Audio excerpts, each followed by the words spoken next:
to start with any questions or thoughts that you have from this week. It is pretty straightforward. What I'm trying to get you to do is be thinking about scriptures. They told us when we started seminary, seminary's 3 years, they told us that the first year was tearing down everything we ever learned in Sunday school. And some professors really did that in quite mean and ugly ways, but they challenged us. I really don't like that process or philosophy. I just found it more hurtful than helpful overall.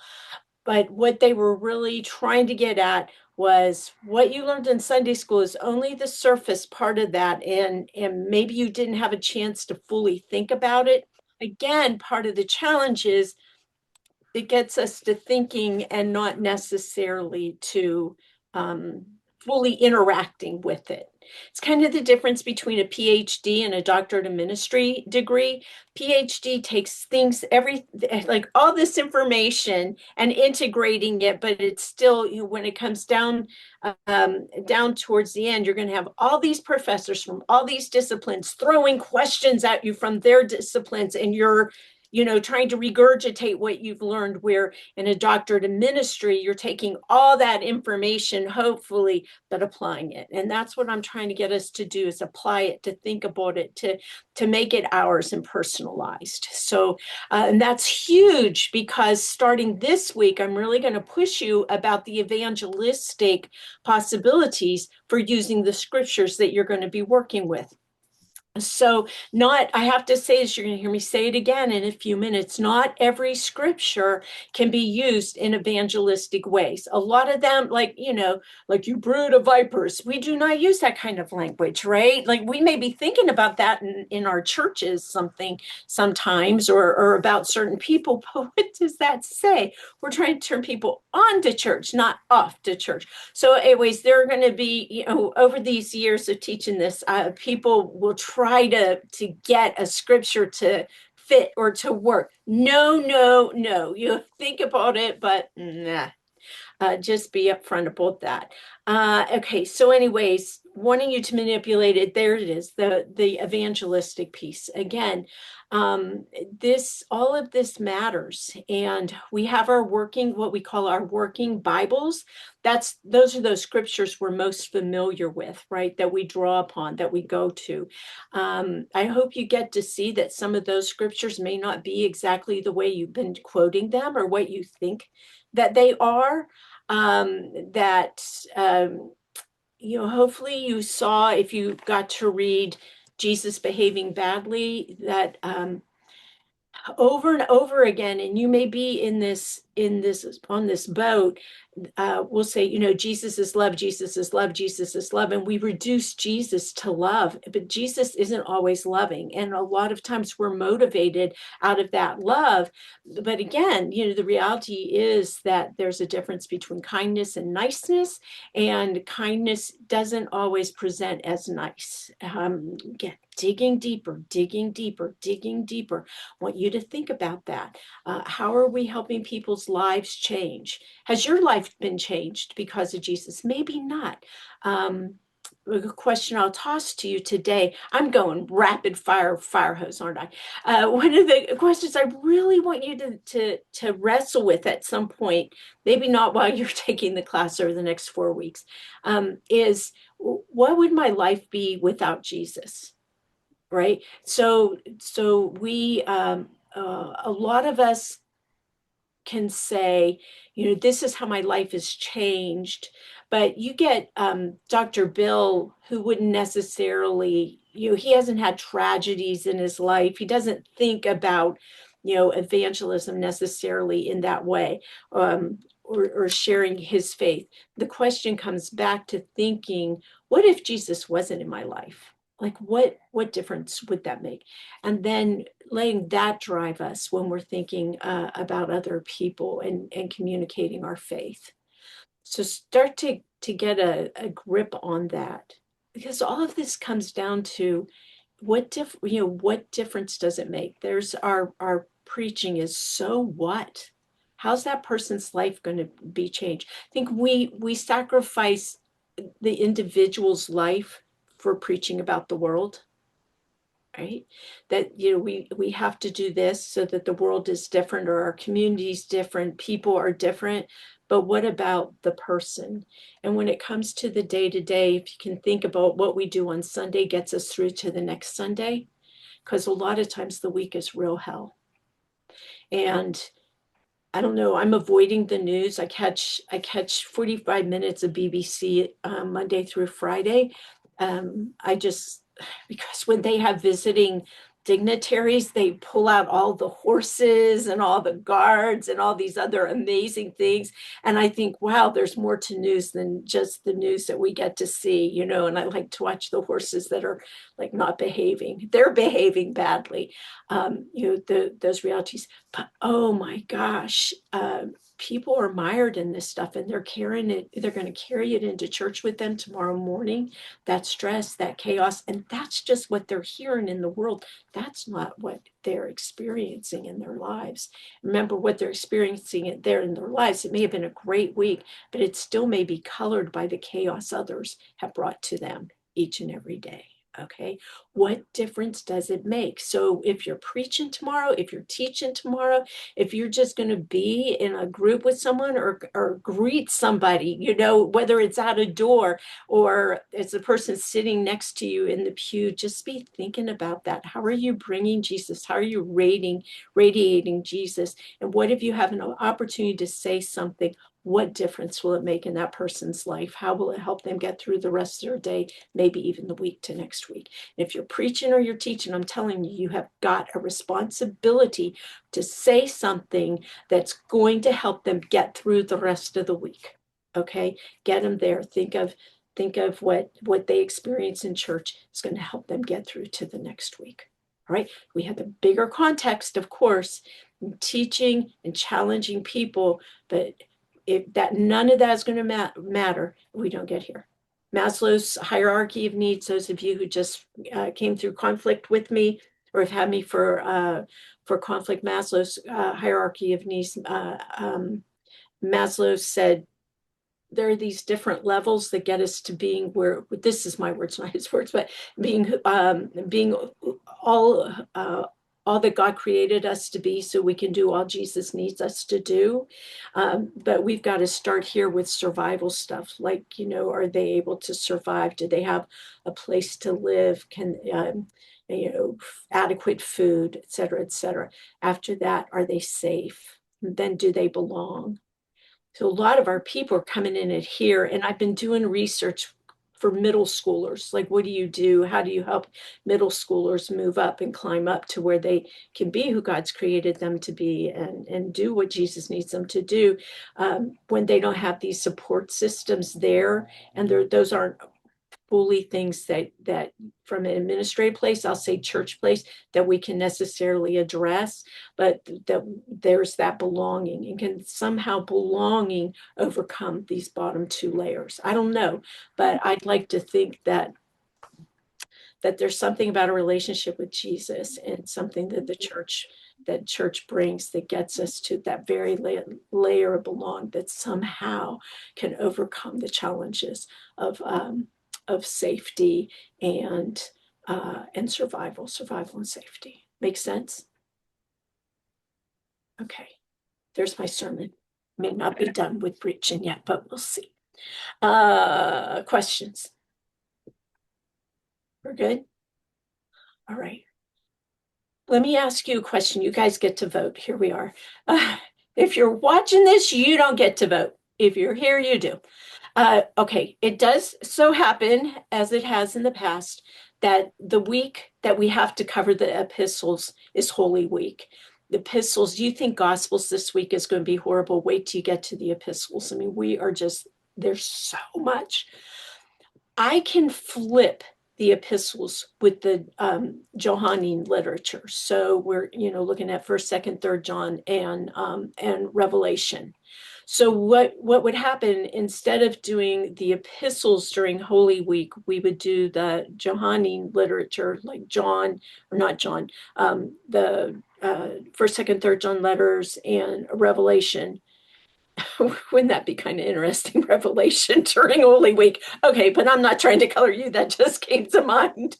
Whoa. So that we could do that and then do the epistles, or we could charge straight ahead on trajectory, do the epistles, and then the Johannine literature. It's a little, well, I say it's a less intense week, but Revelation isn't exactly not intense. So what do you think? What would you like to do? Thoughts? I would like Tana, to switch. you'd like to switch? Okay. Could everybody be okay if we switched and did John first?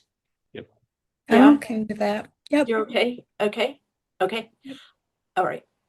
That's what I'll do. Then I'm going to flip us. And so Okay. next week we're going to do, I forget, I'll tell you momentarily what we're doing next week. Or,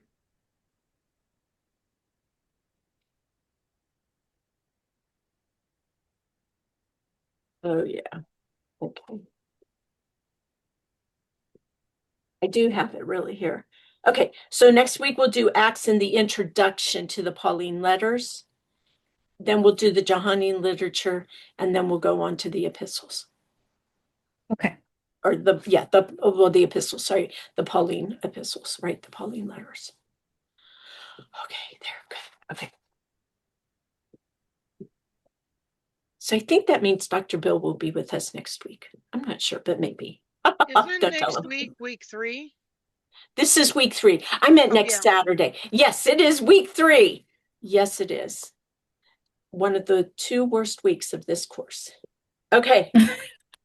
And here's why. Because I really thoroughly confused myself on it all. So here's what happens. You've already seen there's all this reading, right? And so now what we're going to do is, okay, we're going to share the screen. Now what we're going to do is make that one go away.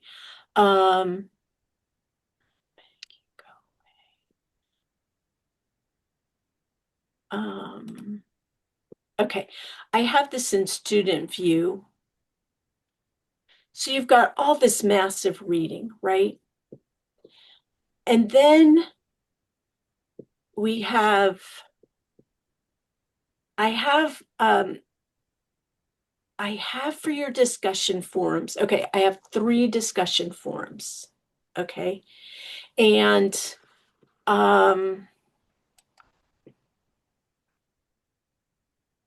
yeah, okay. I wanted to. Oh, come on, where are you? No. Focus. Okay, there it is. All right. What's going to happen is I've put you into cohorts based on topics, okay, Pauline or gospel topics. So, like the Gospel of Mark, the Q Gospel, and the Q Gospel are related in their own way, okay? So, or at least I'm going to relate them in a way. So, I want, like Jim, you and Kirby, I want you to take your study Bible, or if you have more than one study Bible, and summarize what it has to say in its introduction to the book of Mark, the Gospel of Mark. And then we've got Matthew and Luke, same thing. And then we've got John's Gospel, and we're going to include in that the Signs Gospel. Tana, you were asking questions last week about the Q Gospel, and I am going to say more about that before we're off of here. So I assigned that one to you. Okay. Okay. And June, I went ahead and gave you Jesus and the Christian Gospels. Okay. All right. So you can see this. Carol has Matthew okay. So you've got the study Bible introductions. You've got Miller and colleagues work. All right. the complete Gospels, right? So you've got Miller and colleagues introductions, and then you've got Amer's introductions. The numbers, these page numbers down here on Amer, she has introductions to each of the Gospels, and whatever. I'm going to just say she. So, like Mark's Gospel, the introduction's only page 173 and 174. I think 174 is about half a page. The second page is the entirety of that chapter, if you will, or that look at Mark. So it's also got the commentary in there. And I want to encourage you, for whatever you're reading is, look at the commentary, just see what's in there. Okay. So then here's what you'll do with it. There are going to be 2 forums for each of these. It is imperative, I can't say this enough, it is imperative that you read your material and that what you present is a summary. Again, I'll say more about that in a second. And here's the bottom line. This is the only way I know to keep you from having to read everything, having to read all the introductions in your study Bible, having to read all of this, all of that. This way we're able to just you can do a summary, bullet point it. Don't put it in paragraph form or anything else. You can do sentences, or you could have a little paragraph in your bullet point if that's what you need. Like here on my bullet points, you can see they're more than 1 line. So they may need to be more than 1 line, but I want it bullet pointed. I want you to be able to just go boom, boom, boom and see it. And each one of you will do that. That's how you get it into there. And then what you'll begin to do for discussion is comparing and contrasting what each of you have said. What did Jim find in the study Bible, in his study Bible? What did Kirby find in her study Bible? What does that say then about what Miller has to say about the Gospel of Mark? What does it have to say about the Q Gospel? If anything, right? Again, they put it in there. And really the Q Gospel, again, I'll say more about this in a moment. The Q Gospel has everything to do with Matthew and Luke. But Mark and the Q Gospel, in a way, complement one another. So that's what I want you to bring in there and see if it's there. Okay. And Tana, I'll say to you, in the green cohorts, the Matthew and Luke cohorts, if you see something in the Q Gospel, your look at the Q Gospel that fits in there, go right ahead and add it into the discussion. Okay. Okay. Okay. I told Bill, I think probably 90% of us in this course are overachieving, perhaps even perfectionists. And boy, do I relate and understand that. I want to say, even at your hardest try, you are not going to be perfect. There is no such thing. I never look for perfection. I look for what information what was important to you? What did you bring forth? I want you to do your best. This is what I told him. I'm so concerned about saying these next words that are going to come out of my mouth, because for those of us those A plus plus plus plus overachieving perfectionists, it's going to ramp us up to here. I don't want to do that. Deep breaths. Do want to say that what we present is what our classmates, our course mates learn, right? So I want you to bring the kind of information that you hope your cohort mates and course mates are bringing to you. Does that make some sense? So it really does say, I want you to do your best and put that information out there. Don't give us just 3 bullet points. I would say don't even give us just 5 bullet points, right? I'm not saying 10, 8, 20, and I want it to be, to have content to it, right?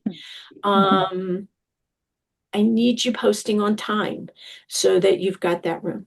I have extended the time for this week and probably will for the next week, so you don't have to post until 9 o'clock on Wednesday morning rather than 9 p.m. on Tuesday evening. So that extra 12 hours. Hopefully that will help. And if you need until later in Wednesday, please just tell me. Let's just do this. Please post by Wednesday so that you can be interacting by Thursday. Okay. Yeah. Okay. And the discussion forums are already open. I opened them Okay. as of midnight today. I will do that for the next weeks as well. I'm going to go ahead and open them because of the volume of this, and that what you're doing is putting into there. So if you find yourself with extra time, or you've exhausted what you've got for this week and you want to look ahead to Acts and that intro to Paul's materials, go for it. All right. Nobody Okay. will be interacting with you probably, but there that is. Okay. I don't want us to jump to interactions, but I do want to give you that space to put the information out there. Okay, so questions about what I've just told you so far before I go on? Are we okay? Okay. I So have you're a question. One ask second. me, Tana. So, okay, as I'm reading, I'm supposed to just post my key concept on the Q Gospels. Yes. And here's a guiding question to keep in mind. Um, several, maybe a number of us are currently or will be at some point in a conversation with the Committee on Ministry, Commission on Ministry, whatever your tribe calls that, seeking ordination or commissioning or licensing, lay licensing. And when you do that, they are going to ask you questions.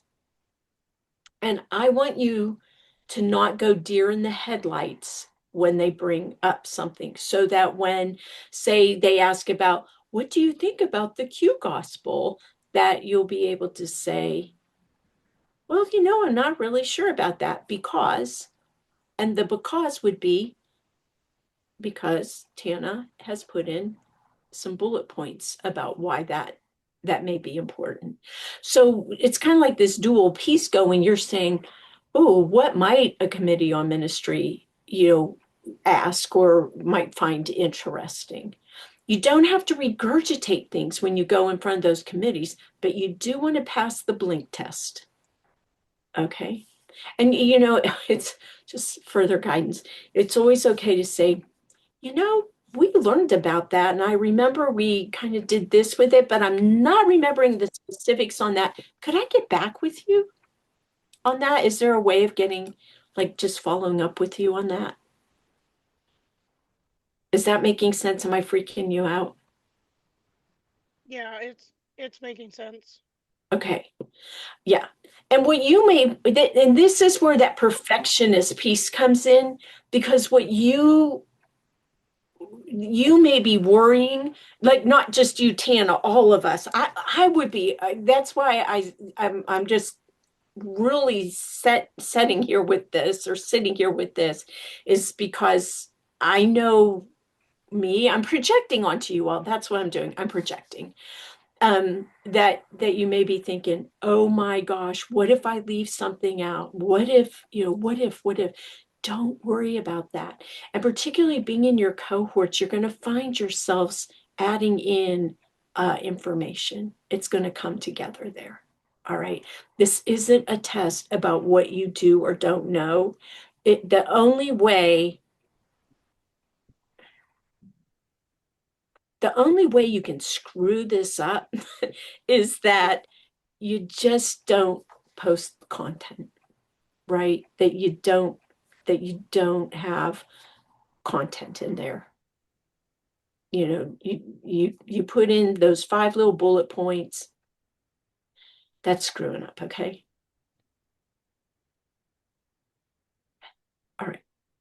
Everybody okay? Okay, very good. So, let me go over here. Oh, you're not gonna let me do it this way. All right, please go over here. There we go. So at the bottom, this is the course module. This is all right. So I've got student view on week 3. You've got all these resources there. And then you get down to your discussion forums, and it's going to tell you, here are your cohorts. Here are your readings for the cohorts, what I just showed you on paper. And at the bottom of that, right there, that forum overview and cohorts for printing, that's what I just showed you over here in Word, or it's in a PDF. Okay, so you can print it out and have it in front of you. All right, so now I'm going to go back up here to show you. Focus. All right. So your content forum, this is the forum where you summarize and share your key ideas and concepts from your reading. Think about why that concept is important for your course mates to know as you step up your service to your congregation. The kingdom is a piece of this, right? Ask yourself, what are the key ideas, concepts in my reading or my readings that my course mates need to know? Why should they know this? You don't have to cover or summarize everything, only what you believe is insightful and important. Be succinct, avoid paragraphs, use bullet points. I'm just thinking, do you all, okay, let me finish this and then I'll show you something. So be sure though to reference and cite your sources. Again, remember, other professors you'll find do this. So this is not permission not to learn how to cite sources, right? What I want is let us know where you found it so that someone else can find it and that I can verify it. Okay. It's not a test. That's it. That's the whole not a test part. Okay. June, I see your hand up. I don't see you because I'm in a weird place. June, ask me. When we're determining what is the important thing that our classmate needs to know, are we choosing sort of um, the surface layer message from whatever the story is we're reading, or are we also choosing, or instead choosing what we interpret it to be? Because you can get a different interpretation by anybody on everything you read. So if it's to know, it's to be able to pick up a document later and go, these stories are in this section and this is what it was about, then that's just surface level, not interpretation. Yeah, I Which think one are we supposed to be putting in the bullet points? sure. I would say do surface level in the points and then in your interactions, because you've got to interact with each other, right? So you've got Right. that information there in your interactions is they're going to be able to take it as deep as you want to, your group can. Okay. Thank you. Yes, thank you. Um, okay. All right. Where was I going? Oh, yes, I was going over here. All right. No, I won't do it there. I want to make sure. Oh, I'm going to regret doing this. Okay. I want to. Darn, why are you not working with me here? I want to make sure you know how to bullet point, right? So I'm going to hit a reply here. The way to bullet point, if you don't know how, is you see your box, right? And up here, you have different options. Like if you wanted to put a link into a website, that's a great way. If you've taken information from a website, you just hit that one. If you want to insert a picture, music, or talking, a video, or a file, a document. Okay, you can click on those and that will get you there. I don't want to go deep into that. If you keep going over here, left align, center, right align, here's your bullet points. You can choose to go, if you use your little drop down there, your caret, you can choose, right, dots, bullets, you can do numbers, you can do letters, whatever. So if I click on this, I'm just going to do bullet points. Boom, boom, boom, boom. You hit go. Oh no, if you hit go and you don't write anything, it goes away. All right.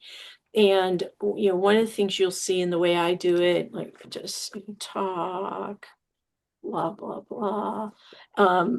I can then go over here, I can increase it. So, if I want to do sub pieces. Does that make sense? You can, yeah, we're good with that? All right.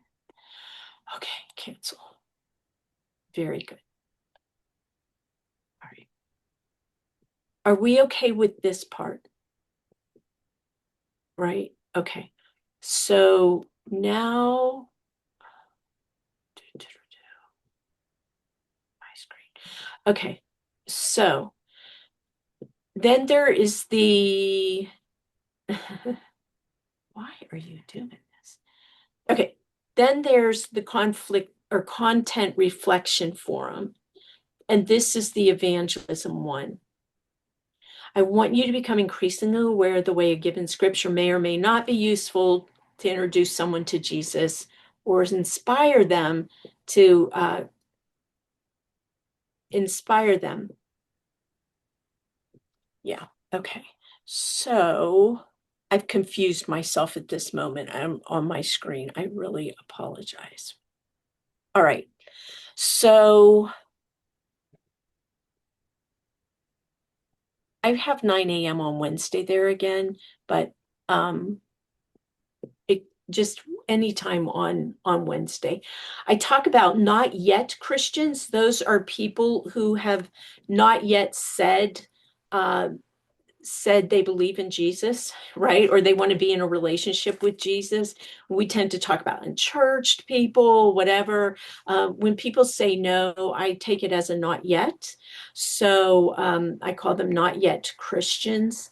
And then we have no longer Christians. So those who've rejected Jesus or rejected Christianity. And when I say rejected Jesus, what I'm talking about isn't, it's really they've rejected church or they've rejected that Jesus is the Christ, the Son of the living God. So we have a lot of Christians that believe he was a great teacher.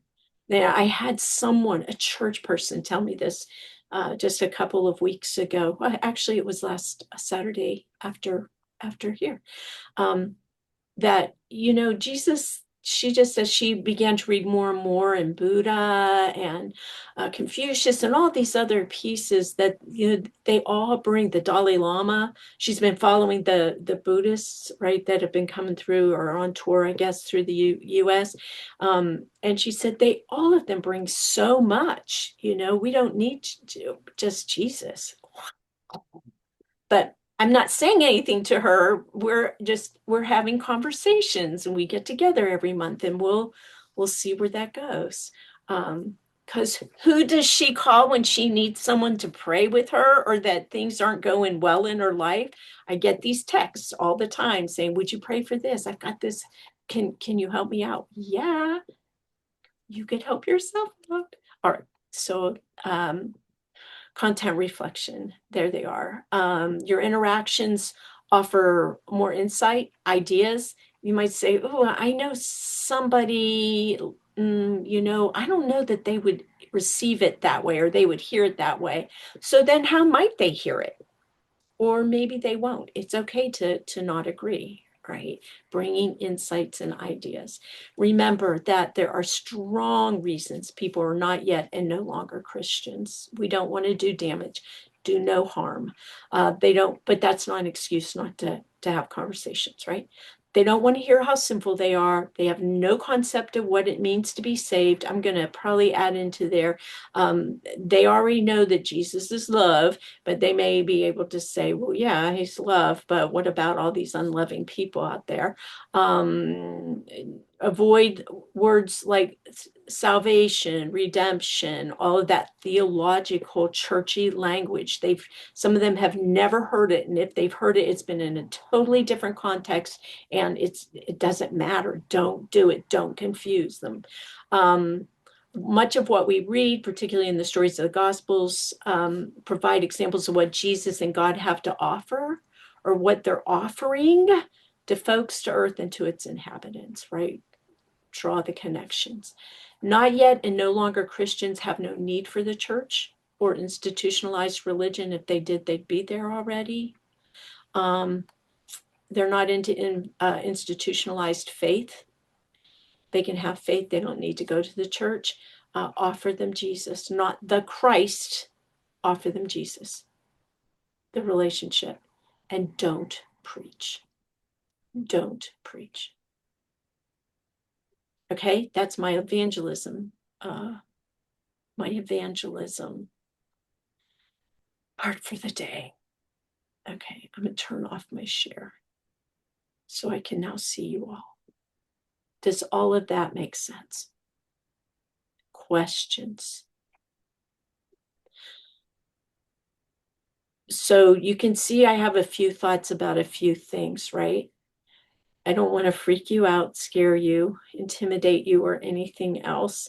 Again, I know I just threw a whole lot at you, and the only way you can screw this up is to not post, and not post content, right? And I'm trusting your judgments. I will add your judgments, your thoughts, what you think is important, and between all of us, we will add to that from different perspectives as well, I'm sure. And so you don't have to worry about having it all there, because you can't. Right? You can't. Okay. Wow, you're all just nodding. You're making this very easy. I was the one who was concerned. Okay. So you understand about how to find your assignments, about your cohorts, right? And while I want you to just stay within your cohorts, because this has the potential to have so much volume that to start adding into all the other cohorts, except for Tana, because Tana, the Q gospel really is, and comes back to Matthew, Luke. Okay. All right. Are you ready for me to say something about sayings gospels and the Q gospel, or the Q writing? Are we good? Okay. Let me go back to my notes. I just need to find my notes real quick, because I had a lot. Okay. Right, the Q gospel. So we do not have, and I, you know what, I'm calling it, well, yeah, it gets called the Q gospel. We might do better to call it Q, just plain old Q, but you kind of need two words, or the Q source. We don't have it. We don't even know that there was a Q gospel, right? But we can piece together that there was what we're calling a Q source. And Q comes from the German word quell. And I don't speak German. I may be mispronouncing that. It's Quelle.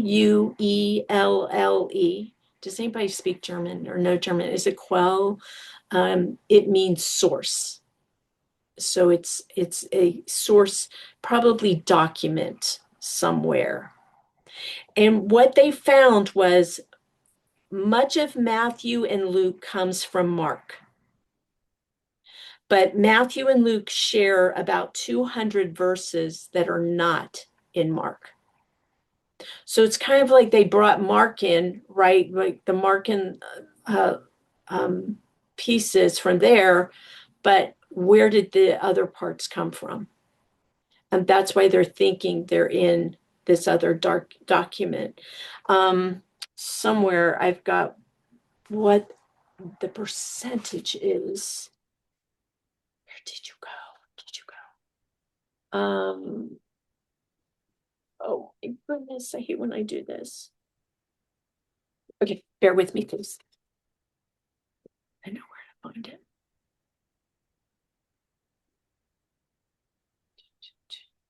Come on. Of course. Oh, there you are. Okay.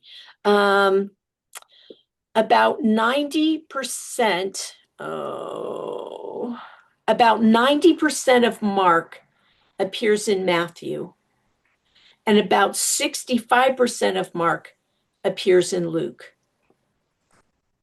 And Matthew and Luke share about 200 verses that are not in Mark, right? So again, about 90% of Mark is in Matthew. So there's 10% of the content in Matthew that comes from somewhere else. About 65% of Mark appears in Luke. So what is that? 35% comes from someplace else. And Matthew and Luke share about 200 verses that are not found in Mark. And those shared passages in Matthew and Luke include the Beatitudes, the Lord's Prayer, the love your enemies, saying judge not, ask, seek, and knock are in there as well. And the Greek, right, in which it's written is almost identical, which tells us that it's coming from somewhere. It's coming from a probably another document. And what cue? Go ahead, Tana. Go jump in here. So if they have decided through years of whatever that this document is there because of the verses that are exactly alike, but there's no like evidence that this document's there. Exactly. It's a hypothesis. I Okay. know. But then we have like the Gospel of Mary, the Gospel of Thomas. Okay, I understand how the Bible came to be, but they're hypothesizing that this source that's not even around, but then they find these sources and they're saying, no, these can't be in there. But they're saying, yeah, everything came from the Q. Am I correct? Not exactly. So let's try it this way. Um, get the Gospel of Mary. And we could say, what was the source for that? Was it written, one person wrote it, right? Maybe, probably. But then we get, I mean, Matthew and Luke are pretty voluminous, right?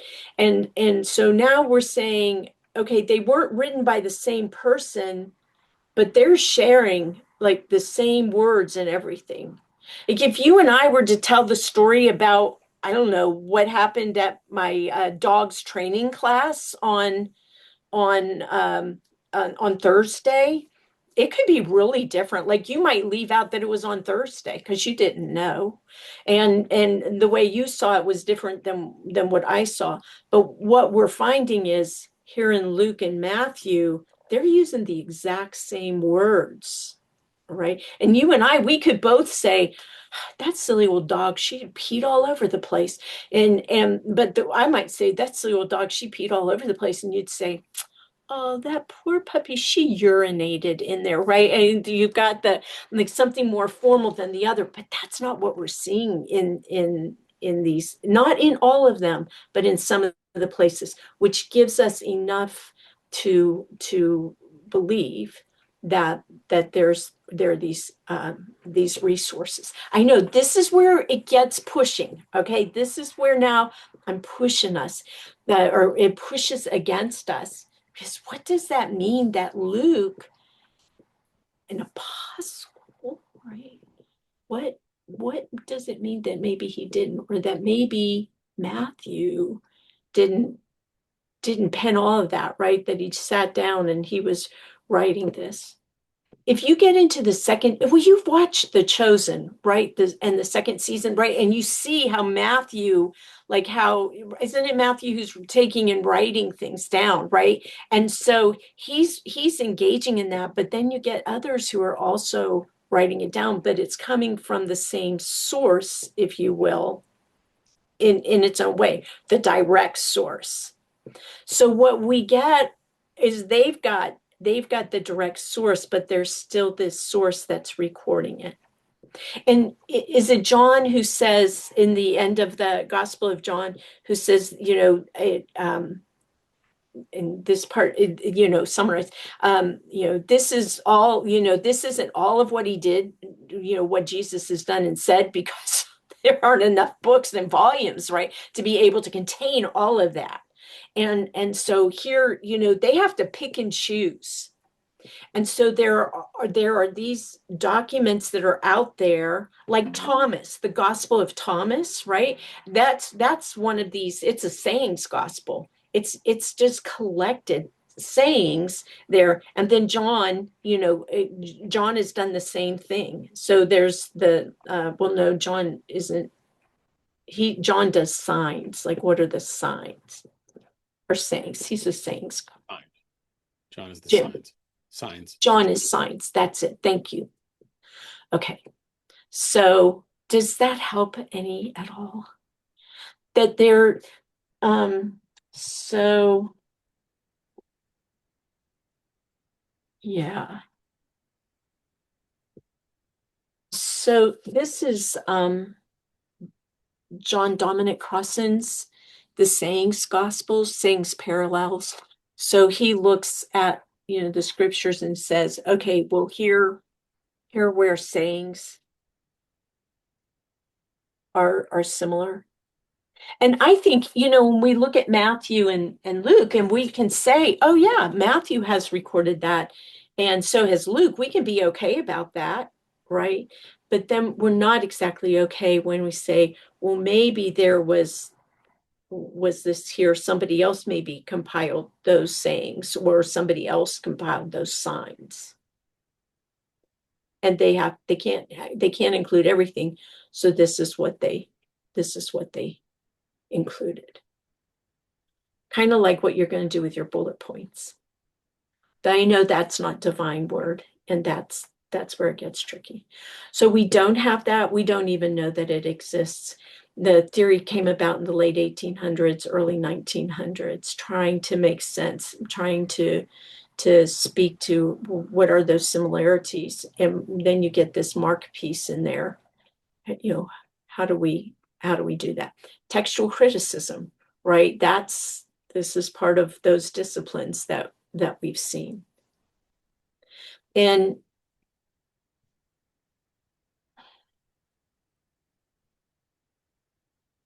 is that going to change how we view scripture? I hope not. This is part of the heady stuff. Okay, those things you need to know.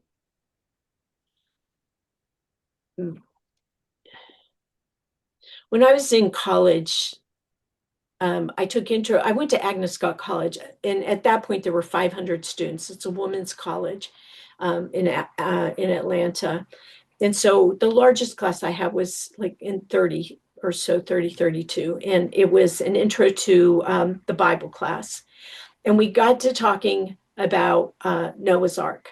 And the professor said, it's a myth, it's a story. And boy, the arguments come out. Well, I've read the book with the pictures in it about Noah's Ark and where it is, and there are pictures that you can see. And as the class progresses that day, the chairs, we are in chair desks, the chairs start to separate to what do you mean? It's all true. And well, yeah, I can go with you here. And then the professor said something I still rail against, that she's not sure that even anything up to David, and maybe not even David, is real. Maybe, yeah, I don't know, so she was just like blowing away major parts of the New Testament and my Sunday school learnings, of course. So this goes on and on. And then she stopped us and she said, so what if it's not true? Does that change your faith? Does that change what you understand, what you believe?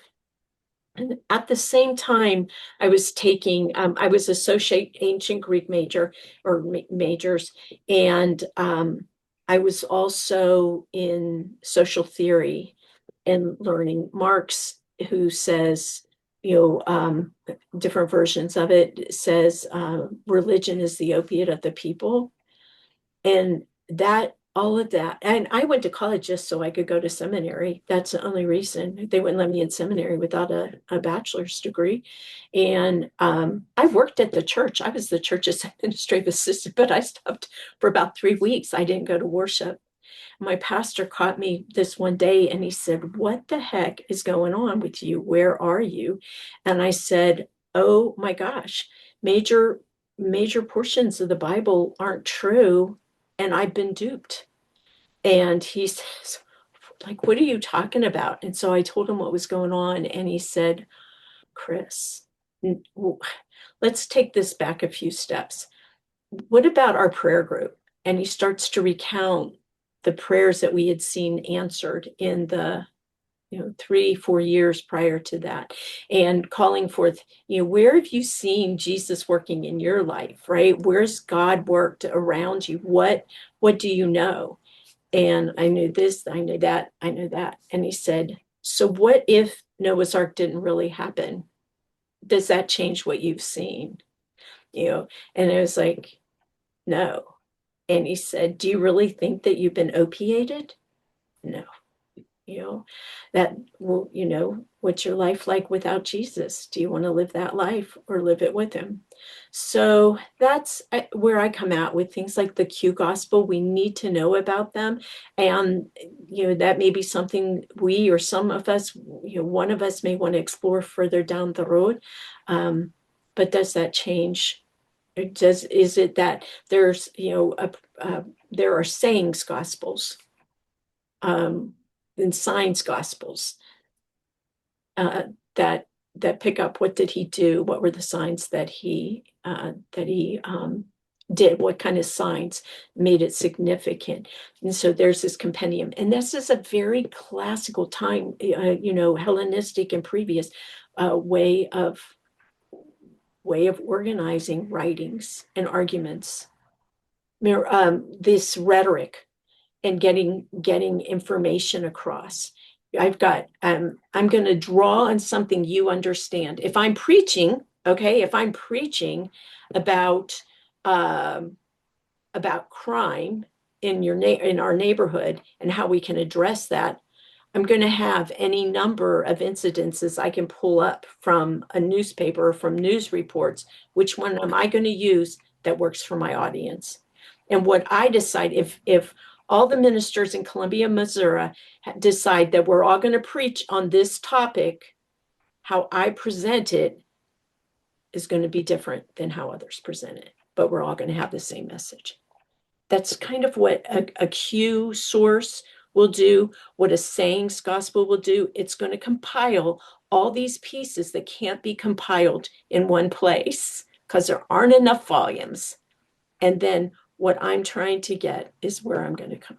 And remember that throughout the world, in these ancient texts that we find, some include some chapters or ways of saying it, and some don't.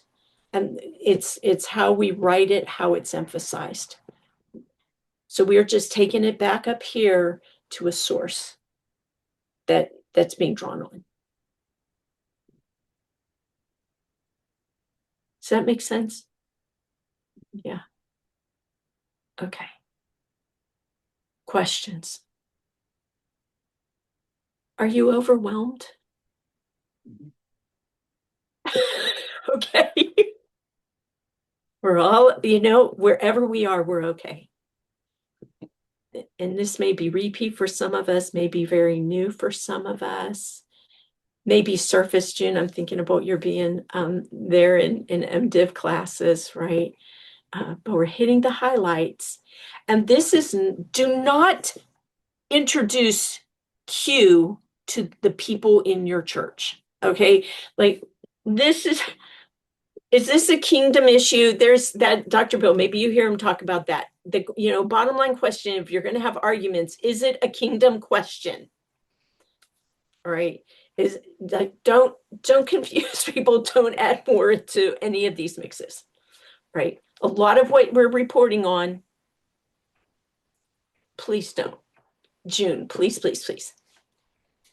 I was just going to say, Tenna, when I first heard about Q, I felt like I had the same question that you just articulated. Wait a minute, we've got these gospels we know exist that aren't good enough to be included in the canon, and then we have this makeshift hypothesized theory for something that doesn't exist, and we're going to rely on it. And how I came to terms with it, maybe it will be helpful for you, is I looked at it from a mathematical standpoint. And so the fact that there are 200 common verses that are exactly the same supports the premise that there has to be a common denominator.